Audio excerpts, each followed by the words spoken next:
Hello student, রীতি ক্লাসরুমে তোমাদের সবাইকে স্বাগত।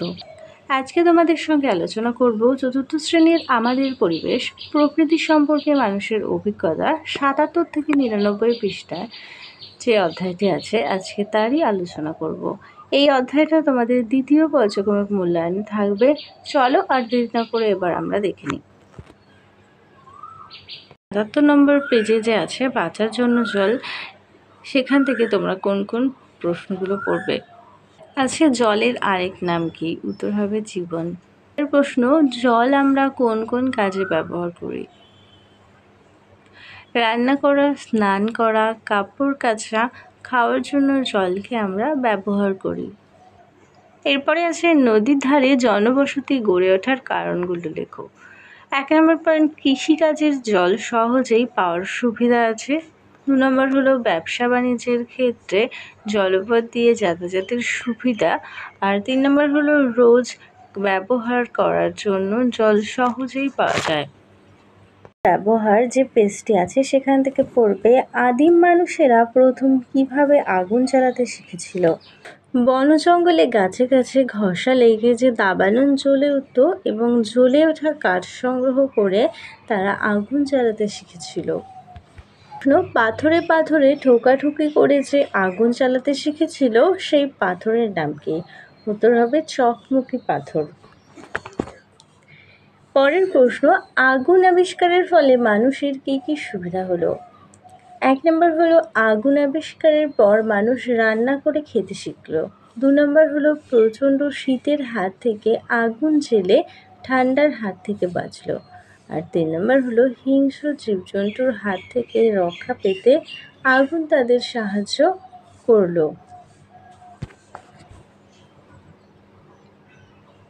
পরের প্রশ্ন, মানুষ আগুনে ঝলসানো খাবার খাওয়ার পর কি কি সুবিধা বুঝতে পেরেছিল? ১ নম্বর হলো আগুনে ঝলসে নিলে খাবার নরম হয়ে যেত। আর আগুনে ঝলসানো খাবারের জীবাণু মরে যায় ও খাবার সহজেই হজম করতে সাহায্য করে। আর কাঁচা খাবারের থেকে ঝলসানো পোড়া খাবার খেতে ভালো। লোহাকে আগুনে নরম করে পিটতে কোথায় দেখা যায়? উত্তর হবে কামারশালায়। পরের প্রশ্ন, মাটি আগুনে পোড়ালে কি হয়? মাটি পোড়ালে শক্ত হয়, যার ফলে কোনো পাত্র সহজে ভেঙে যায় না ও নষ্ট হয় না। পরের প্রশ্ন, কোথায় পোড়ামাটির মন্দির দেখা যায়? উত্তরটি হবে বিষ্ণুপুরে। এরপরে দেখো গাছ আমাদের প্রাণ। এই পেজ থেকে তোমরা পড়বে গাছের গুরুত্ব কখন বেড়ে গেল? কৃষিকাজের পরে। গাছ আমাদের কীভাবে সাহায্য করে? গাছ আমাদের অক্সিজেন দিয়ে বাঁচিয়ে রাখে, গাছ থেকে আমরা জ্বালানি, ফুল ফল পাই ও গাছ আমাদের ছায়া দান করে। প্রশ্ন, কাঁপুনি জ্বরের ঔষধ তৈরি হয় কোন গাছ থেকে? উত্তর হবে সিংকোনা গাছের ছাল থেকে। এরপরে আছে তুলসী ও নিম পাতা কি কাজে লাগে? তুলসী পাতার রস সর্দি কাশির ক্ষেত্রে উপকারী, আর নিম পাতা খোঁজ পাঁচটা হতে দেয় না।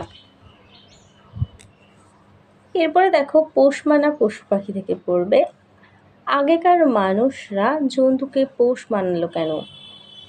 সারা বছর ধরে মাংস, দুধ আর চামড়া পাবার জন্য। পরের প্রশ্ন, কুকুরকে কেন পোষ মানানো হয়েছিল? উত্তর হবে আত্মরক্ষার প্রয়োজনে। এরপর আছে হাঁস মুরগির পাখিদের পোষ মানিয়েছিল কেন? সারা বছর ডিম ও মাংস পাবার জন্য। পরের প্রশ্ন দেখো, দলের চিহ্ন হিসাবে ব্যবহার হয় এমন কয়েকটি পশুর নাম। এটা গুরুত্বপূর্ণ প্রশ্ন। সিংহ, বাঘ, ভাল্লুক আর বানানটা ভুল হচ্ছে, ষাঁড় হবে, আর হরিণ। এরপর আছে যন্ত্রের নানা কাজ থেকে পড়বে টুল কাকে বলে? যে যন্ত্রপাতির সাহায্যে অল্প সময়ের মধ্যে সহজে কাজ করে ফেলা যায় তাকে টুল বলে। টুল কথাটির বাংলা কি? কথাটির বাংলা হলো ছোটখাটো যন্ত্রপাতি।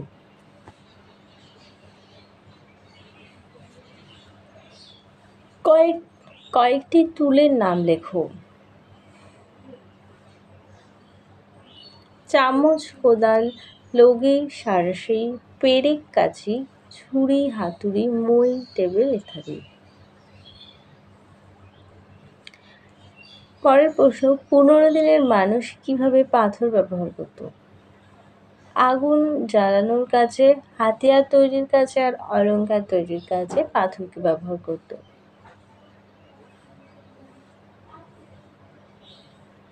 পরের প্রশ্ন, ধাতুর ব্যবহার থেকে 5টি ধাতুর নাম লেখো। তামা, লোহা, রূপা, কাঁসা, পিতল। পরের প্রশ্ন, মানুষের প্রথম কাজের ধাতু কি ছিল? হবে তামা। তামা ও টিনের মিশ্রণে কোন ধাতু তৈরি হয়? উত্তরটি হবে ব্রোঞ্জ। এরপরে আছে, মানুষ লোহাকে প্রথম খুঁজে পেয়েছিল কি থেকে? উত্তর হবে উল্কাখণ্ড থেকে।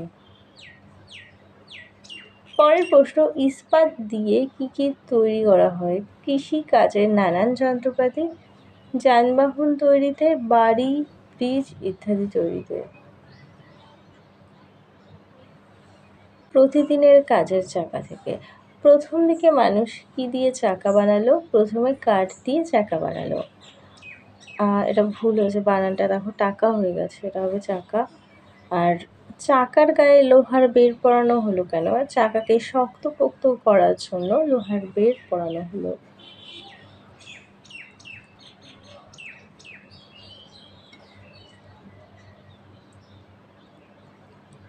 এরপরে আছে, লাঠি কি কি কাজে ব্যবহার করা হয়?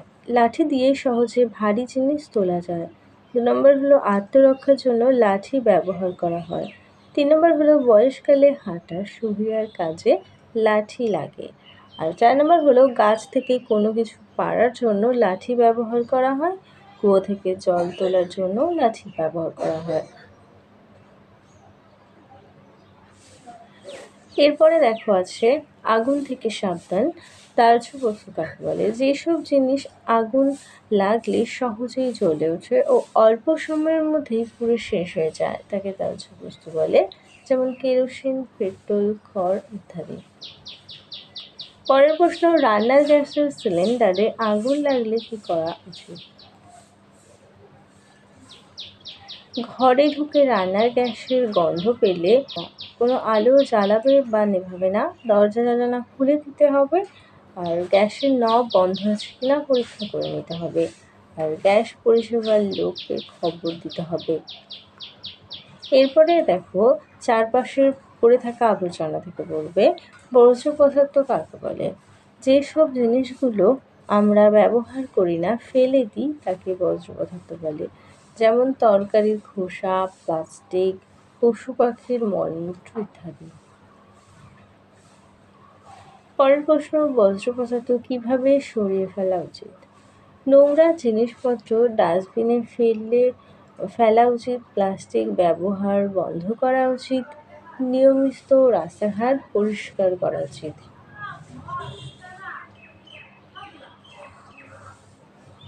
এরপরে দেখো, সাপের কামড় থেকে সাবধান। সাপের বিষ কোথায় থাকে? সাপের বিষ সাপের দাঁতের নিচে বীজথলিতে থাকে। পরের প্রশ্ন, কোনো ব্যক্তিকে সাপে কামড়ালে কি কি করা উচিত?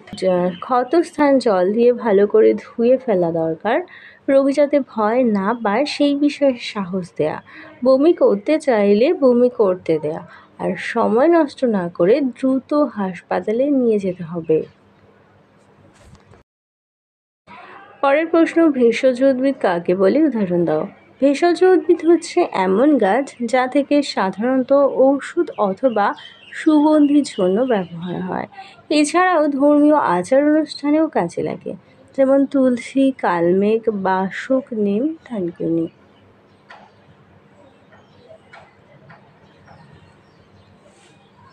পরের প্রশ্ন দেখো, আমরুল পাতা ও কালমেঘের কাজ কি? আমরুল পাতা রক্ত আমাশা কমায়, আর কালমেঘ রক্ত পরিষ্কার ও কৃমি কমাতে সাহায্য করে। থানকুনি ও কুলেখাড়ার কাজ কি?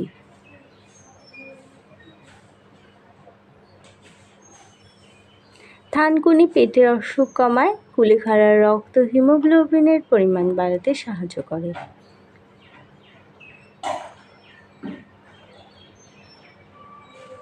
তাহলে চলো তোমাদের আজকের মতো ভিডিওটা এখানে শেষ করছি। তোমরা এগুলো বাড়িতে মন দিয়ে পড়ো, আশা করি ফল ভালো হবে।